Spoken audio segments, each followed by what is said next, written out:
Hello everyone. तो कैसे हैं आप सभी लोग। जैसा कि मैंने आपसे लास्ट वीडियो में कहा था कि मैं आपको बताऊंगा कि मैंने इनकम टैक्स डिपार्टमेंट छोड़ करके सीजीडी के डिपार्टमेंट में क्यों ज्वाइन किया है। सारी डिटेल्स मैं आपको देने वाला हूं इस वीडियो में, और इससे कि आप ये डिसाइड कर सकते हैं कि आपको इनकम टैक्स ऑप्ट करना चाहिए या फिर नहीं करना चाहिए। ये वीडियो देखने के बाद ये सारी चीज़ें आपके माइंड में क्लियर हो जाएंगी, चाहे आप स्टैंडर्ड से जाएँ, चाहे आप सीजीएल से जाएँ, चाहे आप एमटीएस से जाएँ। किसी भी एग्ज़ाम को अगर आप देते हैं तो आपको इनकम टैक्स ऑप्ट करना चाहिए या नहीं करना चाहिए, ये बात की क्लियरिटी आपके अंदर आ जाएगी। चलिए शुरू करते हैं। देख सकते हैं आप स्क्रीन पर सीबीडी लिखा हुआ है, central board of direct taxes. इसका मतलब ही होता है इनकम टैक्स डिपार्टमेंट। ठीक है, दोनों अलग नहीं होते हैं, ध्यान रखिएगा। तो इनकम टैक्स डिपार्टमेंट में इस समय क्या चल रहा है वो मैं आपको बताता हूँ। देखिए, इनकम टैक्स डिपार्टमेंट में तो ऐसी चीज़ें होने वाली हैं, एक तो ऑलमोस्ट हो ही चुकी है और एक अभी होने वाली है, इसको हम बोलते हैं आरआर, यानी कि रिक्रूटमेंट रूल्स जो होते हैं।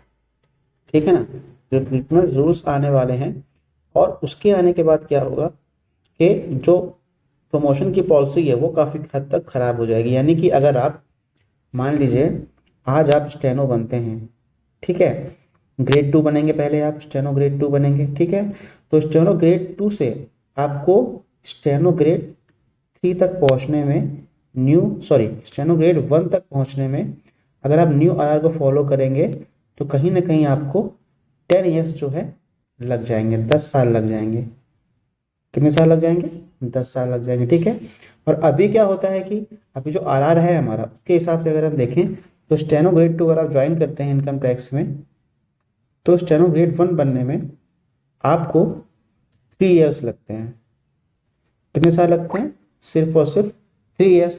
किसी किसी रीजन में ये 5 ईयर्स तक पहुंच जाता है, बट मैक्सिमम 5 ईयर्स में आप ग्रेड 1 बन जाते हैं, ठीक है। जैसे दिल्ली वगैरह है, वहाँ पे इजिली बन जाते हैं 3 साल में, 2.5 3 साल में वहाँ पे बना देते हैं, ठीक है। वैसे क्राइटेरिया 3 साल क्या है, ये कुछ कुछ जगह 5 साल बना देते हैं। तो अब क्या है कि वो क्राइटेरिया 10 साल हो जाएगा अगर नया आरआर यानी कि रिक्रूटमेंट रूल्स आ गया तो।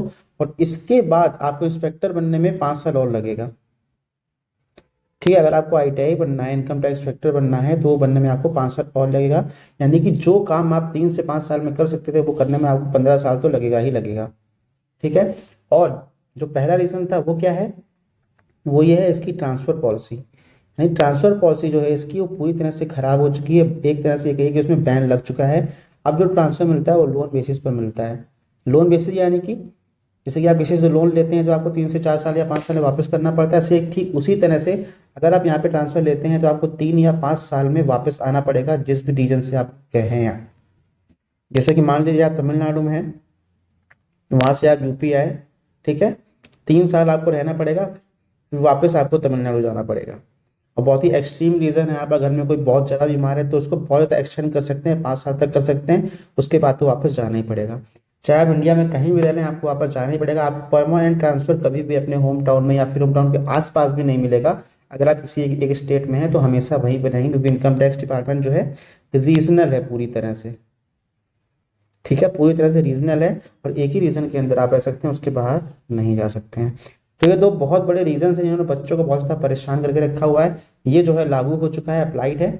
और आरआर जो है इसी साल आने वाला है। बातें तो काफ़ी सालों से चल रही हैं, पर उम्मीद है कि इस साल अप्लाई हो जाएगा। और अगर अप्लाई होता है तो आपका फ्यूचर जो है बड़ा अंधेरे में है यहाँ पे, ठीक है। और एक बात आपको इसमें और बता देता हूँ कि अगर मान लीजिए आप स्टेनो ज्वाइन करते थे, पहले स्टेनो ग्रेड 2 ज्वाइन करते थे, और इंस्पेक्टर का जो एग्ज़ाम होता है, इंस्पेक्टर का जो एग्ज़ाम होता है, अगर आप वो क्वालिफाई कर लेते थे तो अगर वैकेंसी है तो आप 3 साल में, ऐसा 3 साल में आप इंस्पेक्टर बन जाते थे।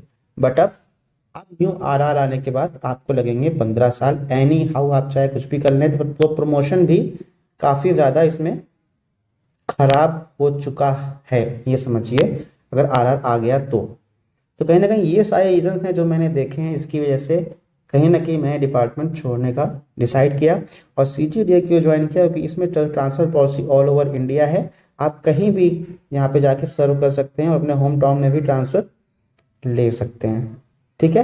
तो भाई साहब, ये थे कुछ रीज़न जिनकी वजह से मैंने इस डिपार्टमेंट को छोड़ा, क्योंकि मेरी जो पोस्टिंग थी वो तमिलनाडु में थी, काफ़ी दूर था मैं, और मैं हूँ यूपी का। तो भाई साहब बात बन नहीं पा रही थी, आने जाने में दिक्कत होती थी, प्लस लीव का भी इश्यू हो जाया करता था। तो आई होप आपको समझ में आ गया होगा। बाकी पूरी पूरी रिपोर्टिंग बार डिटेल में आपको बाद में बताऊंगा। Thank you so much.